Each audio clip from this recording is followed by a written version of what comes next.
Pode-se afirmar facilmente que o eu é a única realidade no mundo cuja essência é se fazer.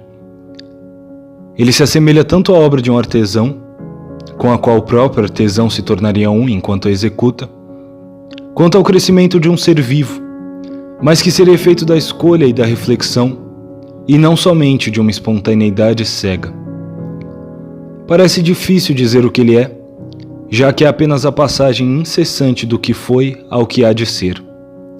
Rigorosamente, ele é mais um ser possível do que um ser mesmo. A natureza lhe oferece 1000 possibilidades. Ele é a potência de as transformar em ato. Eis a origem da emoção incomparável que sentimos quando o eu emerge fundo o suficiente no coração de si mesmo. Não é a emoção que ele tem ao descobrir sobre esse ou aquele tema, pois esta não difere muito do que ele experimenta ao conhecer uma pedra exótica ou um animal estranho, mas que ele possa atribuir a si mesmo a descoberta que faz. Eis precisamente o milagre. Ora, qual ela eu poderia estabelecer entre minha consciência e uma coisa contra a qual ela colidiria e seria obrigada a submeter? Eu encontraria alguma razão para dizer dessa coisa que ela é o eu? Eu só poderia assim nomear as certas possibilidades que me pertencem, isto é, das quais disponho e que depende de mim exercer. Nessa descoberta de uma possibilidade que só se realiza se ele consentir, o eu entra imediatamente em ação. Ele prova de uma ansiedade incomparável ao pensar em um destino que dará a si mesmo. Sentimos-la bem em todos os instantes excepcionais de nossa vida, nos quais logramos obter uma presença frente a nós mesmos. Então se produz em nós uma sensação de excepcional gravidade, pois é a revelação de certas potências que são inseparáveis de uma exigência que nos é endereçada, de um dever que precisamos cumprir. As experiências mais instrutivas que fazemos, as leituras que mais nos comovem, os encontros que nunca esquecemos, são os que de súbito trazem à tona essa possibilidade que estava em nós e da qual nem suspeitávamos. Eis as ocasiões de reconhecermos o que devemos ser e de o efetivarmos.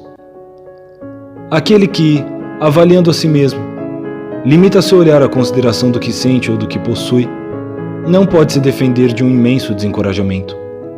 Por outro lado, nada há de mais belo, nem que dê à nossa vida mais fecundidade e elã, do que perceber em nós uma virtualidade que nada é se não for efetivada e que, assim que a ela consentimos, torna-se o todo de nós mesmos e a marca de nossa vocação. Mas o eu começa na descoberta das possibilidades que há em nós.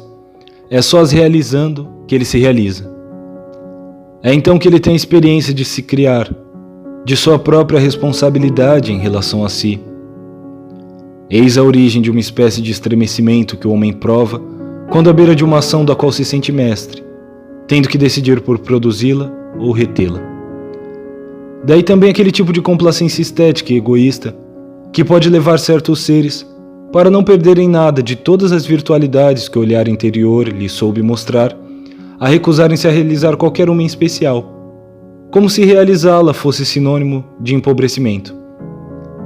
Mas ninguém pode negar que é signo de grande fraqueza se contentar com meras possibilidades. É colocar a imaginação acima da realidade. Tememos a espécie de densidade e de tenacidade que a ideia irá adquirir assim que tomar forma perante nós. Pensamos então sobre as ideias que renunciamos, e não no acréscimo de riqueza e de vida que a ideia eleita recebeu repentinamente. Tememos o contato da possibilidade com a realidade, que é o verdadeiro teste para a primeira. Sentimos que vamos nos comprometer definitivamente, eis o que não queremos. Pois toda ação que o eu aceita e efetiva rompe os limites da mera subjetividade, a qual ele até então jazia confinado. A ação dá-lhe um lugar no universo. Obriga-o a testemunhar ante os olhos de todos os seres, a ter uma existência para eles e não só para si mesmo. É pondo em obra suas possibilidades que eu adquire consciência mais aguda do próprio passo pelo qual se constitui. Vemos, pois, que o eu está longe de ser um objeto que pode ser conhecido tal como os outros. É através da consciência que ele vê surgirem suas próprias possibilidades ele não cessa de as confrontar e de as testar. Mas há uma entre essas possibilidades que não foi feita para permanecer no estado de mera possibilidade. Ela solicita uma ação pela qual o eu se torna, afinal, autor de si mesmo. É, portanto, por ter de assumir uma responsabilidade, que o eu não pode prescindir da consciência. É somente nela que podem residir suas próprias possibilidades, e não no mundo, onde nada há que não seja realizado.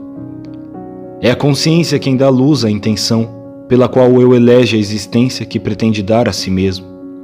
É, enfim, a consciência quem deve garantir a transformação progressiva da intenção em ação, sem a qual esta seria reduzida a uma mera impulsão, e a própria intenção ficaria sem significado nem eficácia.